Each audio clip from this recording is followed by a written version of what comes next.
നമസ്കാരം. കേരളത്തിൻ്റെ വടക്ക് നിന്നും തെക്ക് നിന്നും തീ പടരുന്ന ഒരു പ്രത്യേക അവസ്ഥയിലൂടെയാണ് നമ്മൾ കടന്നു പോകുന്നത്. ഇതിനിടയിൽ നടുക്ക് പിടിക്കുന്നവരെയും തീപ്പന്തം കത്തിക്കുന്നവരെയും കാണാം. വലിയ പുക ഉയരുമ്പോൾ വെള്ളമൊഴിക്കുന്നവരുമുണ്ട് ഇവർക്കിടയിൽ. പിന്നെ സ്ഥാനമാനങ്ങൾ കിട്ടിയതിൻ്റെ സന്തോഷത്തിൽ മധുരം പങ്കിടുന്നവർ. ഏതെങ്കിലും ഒരു സ്ഥാനത്തേക്ക് കയറിപ്പറ്റാൻ വിയർപ്പൊഴുക്കുന്നവരുടെയും കാലം. ഈ പ്രത്യേക അവസ്ഥയിലൂടെ ഡെമോക്രസിയും കടന്നു പോവുകയാണ്. സ്വാഗതം. വാവിട്ട വാക്കും കൈവിട്ട ആയുധവും തിരിച്ചെടുക്കാനാവില്ല എന്നാണല്ലോ സാക്ഷാൽ ജഗന്നാഥൻ പറഞ്ഞിരിക്കുന്നത്. പുതിയ സാങ്കേതിക വിദ്യ ഉപയോഗിച്ച് കൈവിട്ട ആയുധത്തെ നമുക്ക് മറു ആയുധം ഉപയോഗിച്ച് ഗതി മാറ്റാം, നശിപ്പിക്കാം. പക്ഷേ വാക്ക്, അതിൽ നിന്നും രക്ഷപ്പെടാനുള്ള അവസാന അടവ് വീണെടുത്ത് കിടന്ന് ഉരുളുക എന്നതാണ്. എന്നാൽ ഈ സമയം ശരീരത്തിൽ പറ്റുന്ന ചെളി തുടച്ച് കളയാൻ വലിയ കഷ്ടപ്പാടായിരിക്കും. പിന്നെ അതിൻ്റെ നാറ്റം എത്ര കഴുകിയാലും പോവുകയുമില്ല. കാര്യങ്ങളൊക്കെ പിടികിട്ടിയ സ്ഥിതിക്ക് നിലവിലെ അവസ്ഥാന്തരങ്ങളിലേക്ക് കടക്കാം.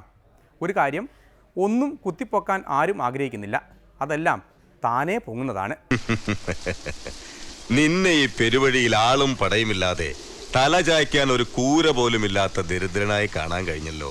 എന്റെ ദൈവങ്ങളെ, ശേഖരൻ സാഷ്ടാംഗം വീണിരിക്കുന്നു. പേരിനു മുമ്പിൽ കൊമ്പനെ നെറ്റിപ്പട്ടം പോലെ നീ കൊണ്ടു നടന്ന നിന്റെ തറവാട്ടു പേര് ഇനി നിന്റെ കൂടെ ഇല്ല. അത് മാഞ്ഞുപോയി.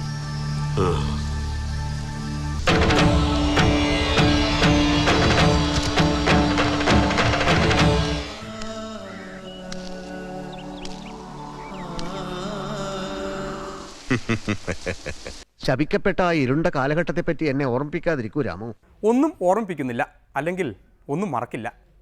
ഇനി പറഞ്ഞു വെച്ച കാര്യങ്ങളും അതിനെ മയപ്പെടുത്തിയതും എങ്ങനെയാണെന്ന് കൂടി കാണാമല്ലോ. തെരഞ്ഞെടുപ്പ് കാലത്ത് ഉയരുന്ന ഇത്തരം പ്രതിഭാസങ്ങളെ മുളയിലെ നുള്ളാൻ കഴിയാത്തത് വലിയ വാരിക്കുഴിയാണ് തീർത്തത്. എന്നാൽ വാവിട്ട വാക്കിനെ മയപ്പെടുത്തുകയല്ലാതെ പിൻവലിക്കാൻ കുഴിവെട്ടിയ ആൾ തയ്യാറായോ? പാർട്ടി തീരുമാനങ്ങളും പാർട്ടി നിലപാടുകളും ഒക്കെ നിലനിൽക്കുന്നത് തന്നെയാണല്ലോ, അതല്ലാതിരിക്കില്ല. ഏവം സേതുമാധവം മുകുന്ദം കുംഭീതലേ ഗ്ലാനിർഭവതി ഭാരതി. ആ പാർട്ടി നിലപാടുകൾ ഏതെങ്കിലും ഘട്ടത്തിൽ തള്ളിക്കളയുന്ന ഒന്നല്ല. അതല്ലെങ്കിൽ നിങ്ങളോട് പരസ്യമായിട്ട് പറയും, ഞങ്ങൾ ആ കണ്ട കാര്യം തെറ്റായിപ്പോയി, അങ്ങനെ ഞങ്ങൾ പറഞ്ഞിട്ടില്ല ഇതേവരെ.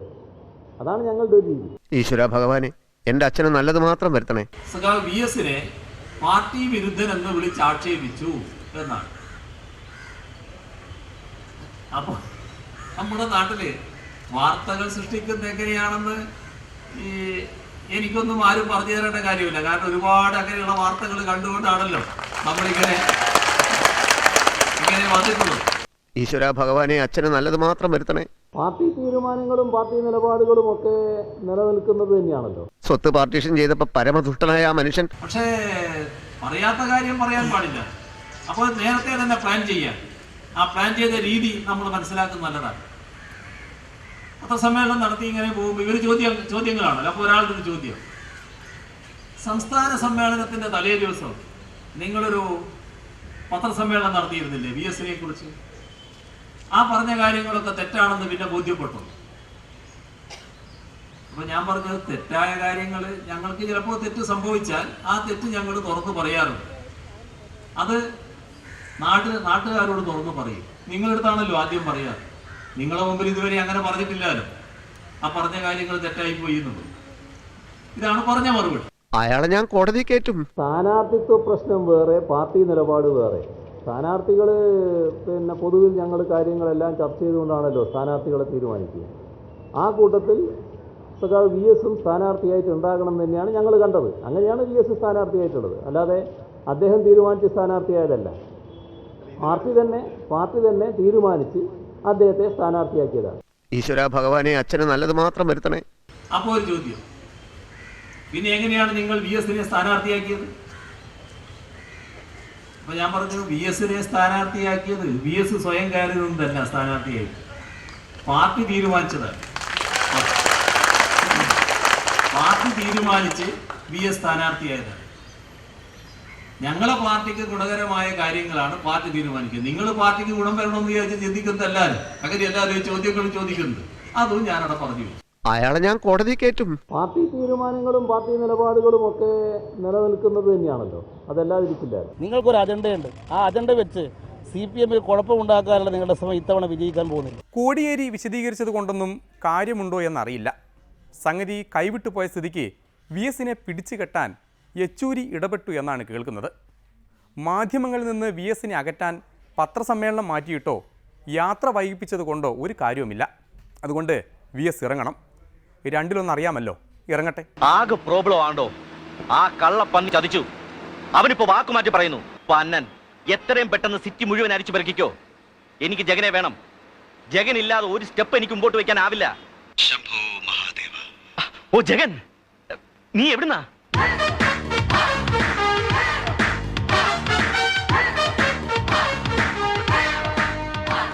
ഇന്ന് രാത്രി എന്നെ ജീവനോടെ കണ്ടില്ലെങ്കിൽ നീ ഉറങ്ങില്ല എന്നറിഞ്ഞു. എടാ നീ എവിടുന്നാ? ഒരു വലിയ പ്രോബ്ലം ഉണ്ട്. ഞാൻ ആകെ തീ പിടിച്ച അവസ്ഥയിലാ. എല്ലാം അറിയുന്നവൻ ഞാൻ. ശംഭോ മഹാദേവ. എടാ നീ ഇറങ്ങണം. നീ ഇറങ്ങിയാലേ വല്ലതൊക്കെ നടക്കൂ. എല്ലാവരും കാത്തിരുന്ന VS ഇറങ്ങുകയാണ്. ഇവിടെ എന്തും സംഭവിക്കും. ക്യാമറ കണ്ണുകൾ സാഗൂതം VS-ൽ മാത്രം കേന്ദ്രീകരിക്കുന്നു. ഇനി എന്തും നടക്കാം. എവിടെയും തികഞ്ഞ പ്രതീക്ഷകൾ, മറുഭാഗത്ത് തികഞ്ഞ ആശങ്കയും. കാരണം ഈ കെട്ടിപ്പൊക്കിയ കൊട്ടാരം VS-ന്റെ ഒരു മൊഴിയിൽ തകർന്ന് തരിപ്പണമായാൽ പിന്നെ പണിതിട്ടും കയറിയിരിക്കാൻ പറ്റാത്ത കസേരയായി മാറും ആ മുഖ്യമന്ത്രി സ്ഥാനം.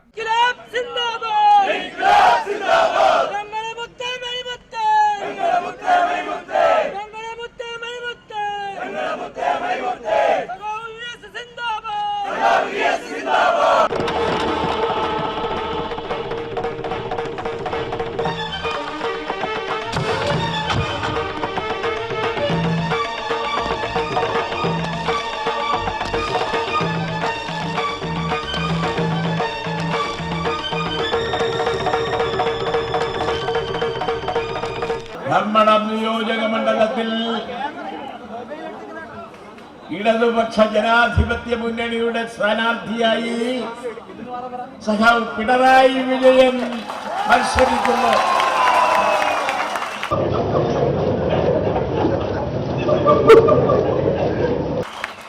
അദ്ദേഹത്തിന് നിങ്ങളുടെ എല്ലാ പേരുടെയും വോട്ടു നൽകി ചുറ്റികേറുവാൾ നക്ഷത്ര ചിഹ്നത്തിൽ വോട്ടു നൽകി അഭിമാനകരമായ ഭൂരിപക്ഷത്തോടെ വിജയിപ്പിക്കണമെന്ന് ഞാൻ വിനീതമായി അഭ്യർത്ഥിക്കുകയാണ്. കണ്ണൂർ അസംബ്ലി മണ്ഡലം സ്ഥാനാർത്ഥി രാമചന്ദ്രൻ കടന്നപ്പള്ളിയാണോ? കടന്നപ്പള്ളി. ഞാൻ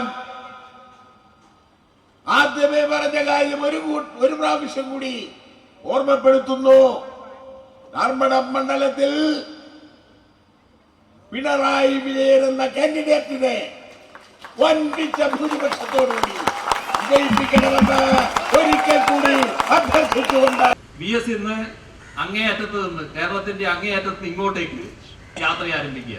ഞാൻ ഇങ്ങുന്ന് അങ്ങോട്ട് യാത്ര ആരംഭിക്കുക. ഇതാണ് ഞങ്ങളുടെ ഒരു പ്രചാരണ രീതി എന്തായാലും കൊള്ളാം. VS വടക്ക് നിന്ന് അമിട്ട് പൊട്ടിക്കാതെ നോക്കണം. കാരണം കേരളം ആകെ ഭസ്മമാക്കാൻ ശേഷിയുള്ള മരുന്നാണത്. ഇന്നല്ലെങ്കിൽ നാളെ അത് സംഭവിക്കും. ഒരുപക്ഷേ അന്ന് ബക്കറ്റിൽ വെള്ളം കോരിയതുപോലെ. എന്നാലും ഒരു വിഷയം കുത്തിപ്പൊക്കിയിട്ട് പിണറായിയുടെ വാർത്താ സമ്മേളനങ്ങൾ നിരവധി കഴിഞ്ഞു. വിശദീകരണത്തിൽ എന്തെങ്കിലും മാറ്റം വന്നോ ആവോ? നോക്കാം.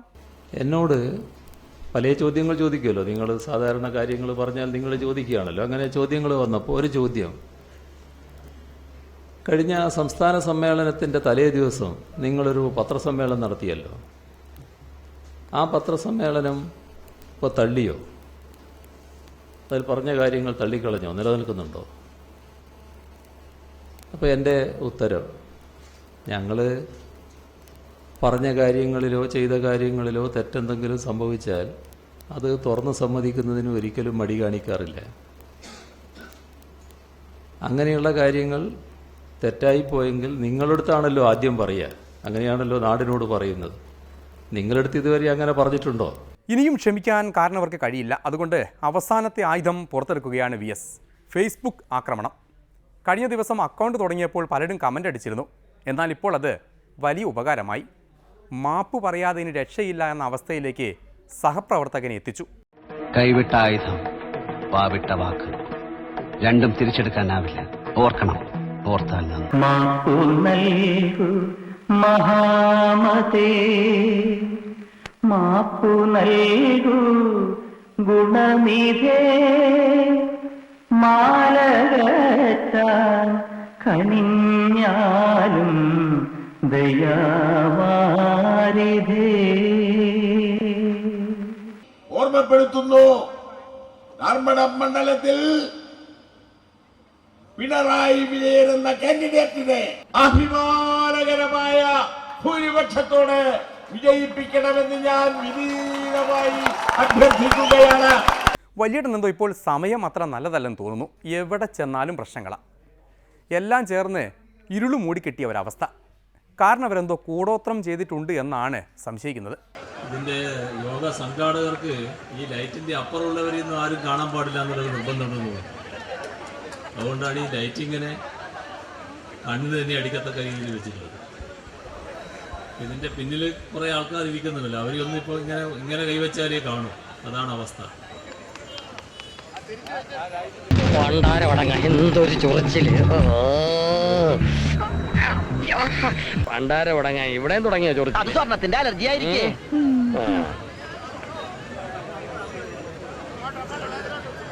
അത് താഴത്ത് വെപ്പിക്കണ്ട.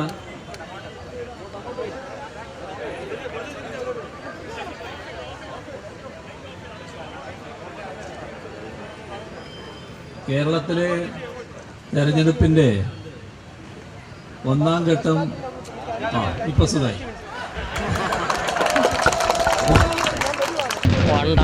എന്തൊരു ചൊറിച്ചില്!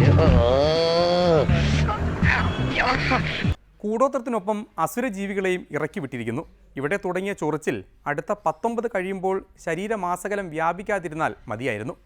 ആദ്യാവസാനം വസൂരി വിതറാൻ പൊടിയുമായി ഇറങ്ങിയ കാരണവരെ പൊടിക്കൈ ഉപയോഗിച്ചൊന്നും ഒതുക്കാൻ പറ്റില്ല എന്ന് ഒരിക്കൽ കൂടി തെളിഞ്ഞിരിക്കുന്നു. എന്തായാലും പ്രേമം പൊളിച്ച പ്രമേയത്തിൽ കയറി പിടിച്ചിരിക്കുകയാണ് സുധീറിനും സംഘവും. അതിലേക്ക് കടക്കാം, ഒരു ഇടവേള കഴിഞ്ഞോട്ടെ.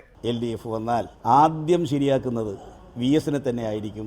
ഉമ്മൻചാണ്ടി കേസ് എത്ര? 31.